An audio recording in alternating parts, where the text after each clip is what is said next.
Assalamualaikum warahmatullahi wabarakatuh. Kami dari kelompok 12 ingin menjelaskan mengenai studi kelayakan bisnis dari Bento Kopi yang beranggotakan saya, Atfan Nurwitya. Assalamualaikum warahmatullahi wabarakatuh. Perkenalkan, nama saya Siti Nur Alfia. Perkenalkan, nama saya Gaywana Jahra. Ini kami akan menjelaskan mengenai studi kelayakan bisnis Bento Kopi. Sebelum masuk ke studi kelayakan bisnis Bento Kopi, kita harus tahu bahwa industri kopi di Indonesia mengalami perkembangan yang sangat pesat dalam beberapa tahun terakhir. Konsumsi kopi di kalangan masyarakat, khususnya generasi muda, terus meningkat, menjadikan bisnis kopi semakin menjanjikan. Hal ini memunculkan berbagai kedai kopi dengan konsep dan inovasi yang beragam, menciptakan persaingan yang ketat tentunya di pasar. Lalu, Bento Kopi hadir sebagai salah satu pelaku di industri ini, berupaya menawarkan konsep atau keunikannya, mulai dari tempat yang strategis, promosi yang menarik, dan menu-menu yang bervariasi. Oleh karena itu, studi kelayakan bisnis ini penting untuk dilakukan guna menganalisis potensi dan tantangan yang dihadapi oleh Bento Kopi di tengah persaingan yang ada, serta memastikan keberlanjutan dan profitabilitas usaha dari Bento Kopi ini sendiri. Nah, sebelum kita masuk ke dalam analisis studi kelayakan bisnis Bento Kopi, kita harus tahu terlebih dahulu bahwa ada 7 aspek yang harus dianalisis untuk mengetahui apakah suatu bisnis layak atau tidak. Yang pertama ialah ada aspek pasar dan pemasaran, yang kedua ada aspek teknis dan teknologi, yang ketiga ada aspek manajemen dan SDM, yang keempat ada aspek hukum dan legalitas, yang kelima ada aspek lingkungan, yang keenam ada aspek sosial, ekonomi, dan politik, yang ketujuh ada aspek keuangan. Nah, dari ketujuh aspek tersebut, kita dapat mengetahui bahwa suatu bisnis nantinya akan layak atau tidak. Kita masuk ke aspek yang pertama, yaitu aspek pasar dan pemasaran. Pasar sasaran Bento Kopi. Dalam menentukan pasaran sasaran untuk Bento Kopi, penting untuk melakukan analisis yang komprehensif terhadap segmen pasar yang ada. Nah, langkah-langkah dan pertimbangan dalam memilih pasar sasaran Bento Kopi itu harus menganalisis segmentasi pasar terlebih dahulu. Lalu ada targeting pasar dan positioning pasar. Segmentasi pasar, Bento Kopi menduduki segmentasi pasar minuman dan makanan. Targetingnya ialah anak-anak muda, remaja, dewasa, ataupun lansia juga bisa. Lalu ada positioning pasar, di mana Bento Kopi memposisikan usahanya adalah usaha kopi yang murah tapi berkualitas. Nah, lalu kita masuk kepada aspek pemasaran. Dalam pemasarannya, Bento Kopi memiliki strategi pemasaran media sosial, menggunakan media sosial sebagai sarana untuk memasarkan produk dan layanannya. Lalu ada promosi pemasaran. Promosi tentunya usaha-usaha baru pasti akan melakukan promosi seperti potongan pembelian, lalu buy one get one, terus makanan paket yang lebih murah, itu termasuk promosi-promosi yang dilakukan. Lalu ada kualitas produk dan layanan, tentunya dengan produk yang baik dan berkualitas serta layanan yang ramah dan menyenangkan akan membuat konsumen atau dapat membuat loyalitas konsumen akan datang lagi ke tempat tersebut. Lalu ada segmentasi pasar. Tadi seperti yang sudah saya jelaskan di awal bahwa segmentasi pasar Bento Kopi ialah makanan dan minuman. Lalu inovasi dan pengembangan. Bento Kopi harus melakukan inovasi dan pengembangan dari menu-menunya, lalu fasilitas-fasilitas yang ada, dan melakukan inovasi perkembangan terhadap umpan balik konsumen. Dan yang terakhir adalah tantangan dan persaingan. Di dalam suatu bisnis pasti adanya tantangan dan persaingan, tetapi suatu bisnis harus memiliki keunggulan tersendiri agar dapat bersaing. Aspek teknis dan teknologi. Analisis teknis Bento Kopi mengedepankan desain dan penataan yang estetis sekaligus fungsional. Setiap elemen mulai dari kopi, cemilan, hingga pelengkap lainnya ditempatkan dengan rapi dalam satu wadah. Porsi setiap komponen disesuaikan untuk memberikan pengalaman yang seimbang dan memuaskan. Penggunaan bahan berkualitas seperti biji kopi yang segar dan cemilan buatan tangan menjadi kunci utama untuk memastikan rasa yang konsisten. Selain itu, pemilihan wadah juga sangat penting. Biasanya menggunakan bahan food grade yang aman dan tahan lama. Tren ramah lingkungan turut memengaruhi desain wadah. sehingga beberapa perusahaan mulai beralih ke kemasan biodegradable. Analisis aspek teknis dalam studi kelayakan bisnis meliputi pemilihan lokasi dan fasilitas perusahaan atau toko dalam perencanaan bisnis. Pemilihan lokasi menjadi poin penting yang harus dilakukan dengan benar, karena penentuan lokasi yang strategis jelas akan membuat suatu perencanaan bisnis layak untuk dilanjutkan. Kedua, ada manajemen barang. Dalam proses ini, seorang pengusaha merencanakan produk yang akan dibuat atau dijual, pembelian sarana dan prasarana pendukung, menetapkan harga dan menentukan cara komunikasi dengan pelanggan. Analisis teknologi. Teknologi modern berperan penting dalam produksi bento kopi, terutama dalam proses penyeduhan dan pengemasan. Mesin espresso otomatis misalnya memungkinkan produk minuman berkualitas secara konsisten dalam waktu singkat. Untuk varian lain seperti cold brew, digunakan teknologi penyeduhan dingin yang memastikan rasa tetap optimal meskipun disimpan dalam waktu lama. Selain itu, teknologi pengemasan mutakhir seperti vakum sealing membantu menjaga kesegaran cemilan dan mencegah kontaminasi selama proses pengiriman. Yang selanjutnya yaitu ada aspek manajemen dan SDM. Yang pertama ada aspek manajemen. Proses manajemen pada bento kopi yaitu ada perencanaan strategis. Bento kopi memiliki masing-masing divisi. Setiap divisi dipimpin oleh head crew atau leader, sehingga untuk perencanaan strategi dikembalikan ke masing-masing head crew. Proses perencanaan strategis dilakukan melalui rapat kerja. Setelah perencanaan strategis disetujui, selanjutnya adalah penerapan atau implementasi dari strategi yang sudah disetujui. Head crew bertanggung jawab penuh atas strategi, tetapi karyawan memiliki peran besar dalam pelaksanaannya. Program kerja disusun oleh tiap divisi dengan melibatkan kontribusi karyawan. Head crew bertindak sebagai mediator, memastikan proses perencanaan berjalan inklusif dan mendorong inovasi. Sedangkan untuk penyusunan anggaran disusun setiap bulan oleh manajer puncak dengan pendekatan top-down. Proses ini bertujuan untuk memantau surplus atau defisit serta menyelaraskan anggaran dengan program kerja divisi. Dan yang selanjutnya itu ada pelaksanaan SOP dan evaluasi kinerja. Karyawan bekerja sesuai dengan SOP dan pedoman etika perusahaan. Evaluasi kinerja dilakukan oleh manajer operasional dan dilaporkan kepada manajer puncak. Hasil evaluasi mempengaruhi reward atau punishment karyawan serta pemberian kompensasi. Dan yang kedua itu ada analisis SDM bento kopi. Aspek sumber daya manusia atau SDM dari bento kopi adalah kualitas SDM yang baik. Bento kopi dikenal serius dalam menyeleksi orang-orang yang ingin bergabung dengan perusahaan.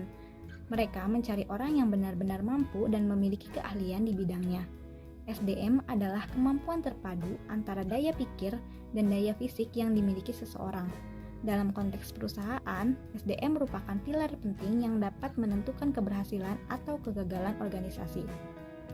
Nah, faktor pendukung pengelolaan SDM sendiri yang pertama itu ada pelayanan dan keramahan. Budaya kerja mengutamakan senyum, sapa, sopan, santun, dan pelayanan ramah. Dan yang kedua itu ada kerja keras dan disiplin. Etos kerja yang kuat menjadi bagian penting dari budaya kerja perusahaan. Dan yang selanjutnya ada adaptasi teknologi. Aktif memanfaatkan media sosial untuk promosi, menunjukkan inovasi, dan adaptasi terhadap tren. Dan yang selanjutnya ada perhatian pada pengembangan SDM. Ada fokus pada pelatihan dan pengembangan untuk meningkatkan kemampuan karyawan. Selanjutnya yaitu ada aspek hukum dan legalitas bento kopi. Yang pertama ada aspek hukum bento kopi telah memastikan kepatuhan terhadap peraturan hukum yang berlaku di Indonesia, terutama yang berkaitan dengan perlindungan merek dagang dan regulasi operasional usaha. Aspek hukum bento kopi sendiri ada dua, yaitu yang pertama ada perlindungan merek dagang. Bento Kopi telah mendaftarkan merek ke DJKI sesuai Undang-Undang Nomor 20 Tahun 2016, memberikan hak eksklusif untuk melindungi merek dari penyalahgunaan.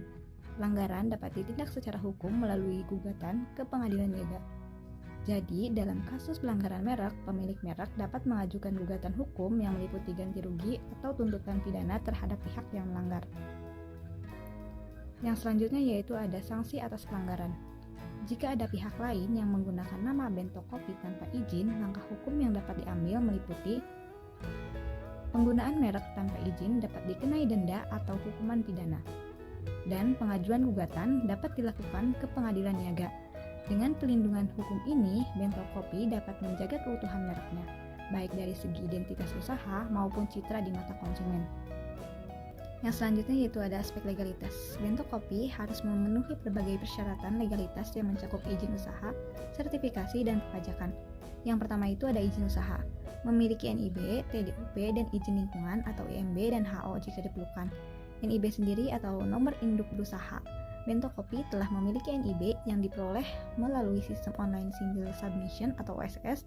NIB berfungsi sebagai identitas resmi dan izin usaha yang mencakup operasional di seluruh cabang. Yang selanjutnya ada tanda daftar usaha pariwisata atau TDUP.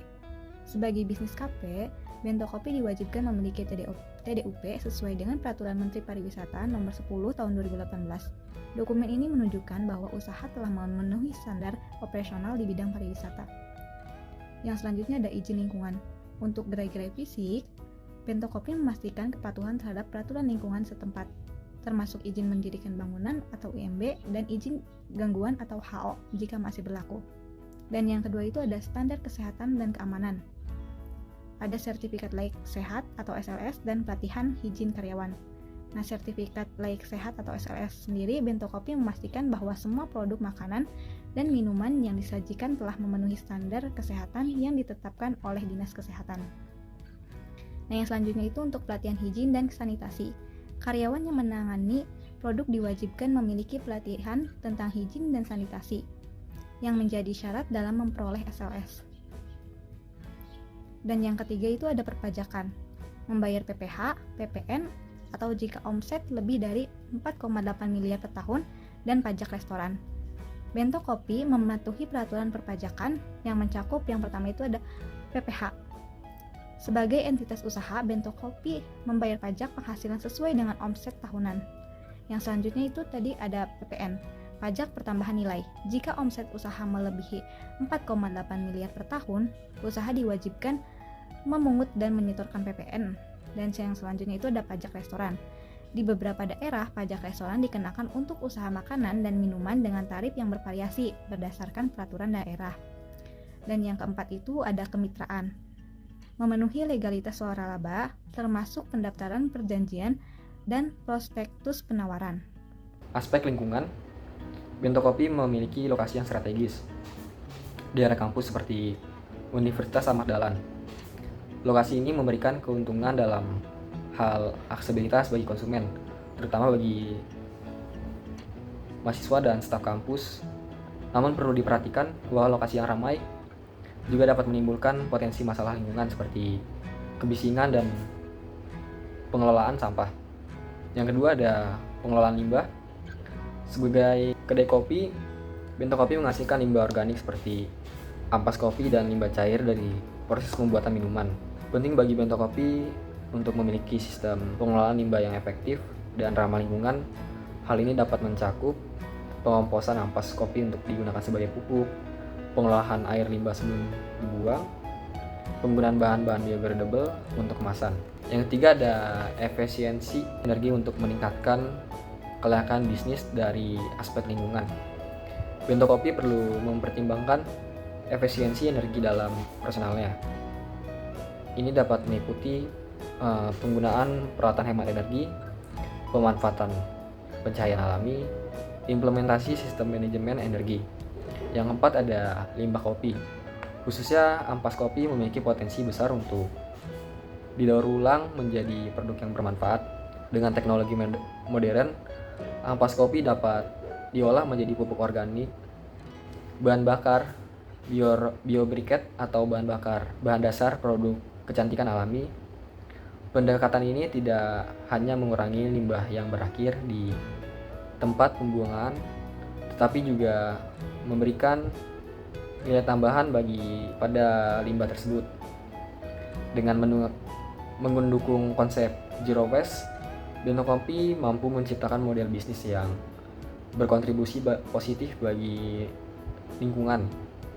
Untuk memastikan kelayakan bisnis yang berkelanjutan, Bento Kopi perlu melakukan evaluasi dan perbaikan terus-menerus terhadap aspek lingkungannya. Dengan demikian, bisnis ini tidak hanya akan bertahan, tetapi juga dapat berkembang di tengah persaingan industri kopi yang semakin ketat di tahun 2025. Aspek sosial dan ekonomi dan politik. Analisis aspek sosial. Bento Kopi dapat berkontribusi dalam menciptakan dampak sosial yang positif, terutama dengan mendukung komunitas lokal, melibatkan petani kopi lokal sebagai pemasok utama, dapat membantu meningkatkan kesejahteraan mereka, sekaligus memperkenalkan kopi khas daerah kepada konsumen yang lebih luas.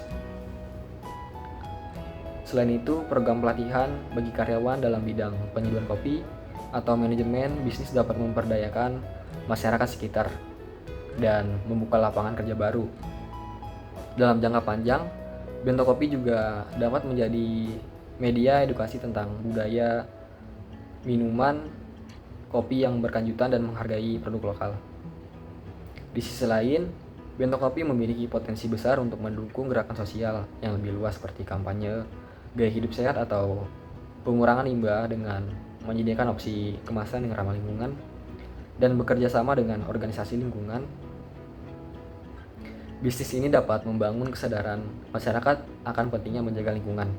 Melalui inisiatif sosial ini, Bento Kopi tidak hanya menjadi bisnis, tetapi juga agen perubahan yang mendukung kemajuan sosial.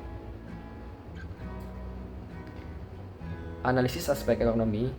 Dalam aspek ekonomi, Bento Kopi memberikan peluang bisnis baru yang mendukung pertumbuhan ekonomi lokal dan nasional. Dengan melibatkan rantai pasok yang mencakup petani kopi, produsen kemasan hingga logistik, Bento Kopi mampu mendorong perputaran ekonomi di berbagai sektor. Bisnis ini juga membuka lapangan kerja baik di tingkat produksi maupun distribusi, sehingga membantu mengurangi angka pengangguran di komunitas sekitar. Selain itu, Bento Kopi memiliki potensi untuk menjadi produk unggulan yang mampu bersaing di pasar global dengan mengusung nilai-nilai berkelanjutan dan kualitas tinggi. Produk ini dapat menarik minat pasar internasional. Analisis aspek politik.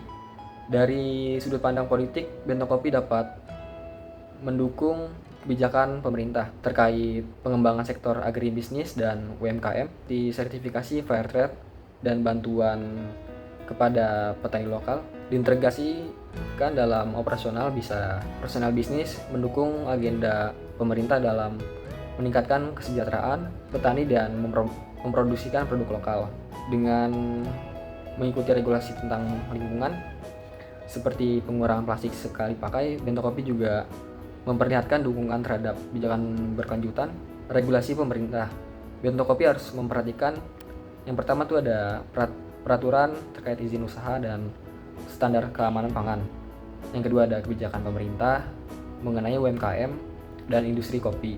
Yang ketiga ada peraturan terkait pengelolaan limbah dan lingkungan. Berdasarkan aspek sosial, ekonomi, politik, Bento Kopi memiliki potensi untuk tetap layak di tahun 2025 dengan beberapa penyesuaian strategis, fokus pada pengalaman pelanggan, efisiensi operasionalnya, dan adaptasi terhadap perubahan sosial dan regulasi akan menjadi kunci keberhasilan. Yang selanjutnya yaitu aspek keuangan. Analisis aspek keuangan suatu usaha seperti Bento Kopi sangat penting untuk menilai kelayakan usaha dan mempersiapkan langkah-langkah strategis ke depan. Berikut adalah beberapa komponen yang perlu dipertimbangkan dalam analisis aspek keuangan. Yang pertama itu ada kebutuhan dana. Kebutuhan dana untuk usaha Bento Kopi mencakup biaya operasional seperti bahan baku, biaya utilitas, gaji karyawan, dan biaya pemasaran. Dan yang kedua itu ada sumber dana. Sumber dana digunakan untuk memenuhi kebutuhan dana yang ada, yang berasal dari pendapatan usaha yang merupakan pendapatan internal, serta modal pribadi pinjaman bank, atau investasi yang merupakan modal eksternal. Dan yang ketiga itu ada proyeksi neraca. Proyeksi neraca memberikan gambaran tentang kondisi keuangan perusahaan termasuk aset tetap seperti mesin kopi, peralatan dapur, dan furnitur, serta aset lancar seperti kas dan persediaan bahan baku. Selain itu, proyeksi ini menggambarkan kewajiban jangka pendek seperti pinjaman bank atau kewajiban operasional seperti pembayaran kepada pemasok, serta ekuitas yang mencerminkan nilai pemilik usaha atau modal sendiri. Proyeksi neraca penting untuk memastikan usaha dapat membayar kewajiban dan mempertahankan aset yang cukup untuk mendukung operasional jangka panjang. Dan yang keempat itu ada proyeksi laba rugi. Mengidentifikasi pendapatan dan biaya untuk menentukan potensi keuntungan apakah usaha tersebut itu menguntungkan atau rugi. Dalam usaha bento kopi, proyeksi ini dapat digunakan untuk merencanakan strategi pertumbuhan dan menyesuaikan biaya operasional. Dan yang kelima itu ada proyeksi arus kas. Memastikan aliran kas lancar untuk memenuhi kewajiban jangka pendek. Dengan proyeksi arus kas, usaha bento kopi dapat menjaga likuiditas dan memastikan operasional berjalan lancar. Kesimpulannya itu berdasarkan analisis studi kelayakan bisnis yang telah dilakukan terhadap bento kopi, dapat disimpulkan bahwa usaha ini memiliki prospek yang menjanjikan untuk berkembang di industri kopi yang kompetitif. Aspek pasar dan pemasaran menunjukkan potensi yang baik, terutama di kalangan mahasiswa dan pekerja muda. Dengan strategi pemasaran yang kuat melalui media sosial dan kualitas produk yang konsisten. Sekian, kurang lebihnya mohon maaf. Wassalamualaikum warahmatullahi wabarakatuh.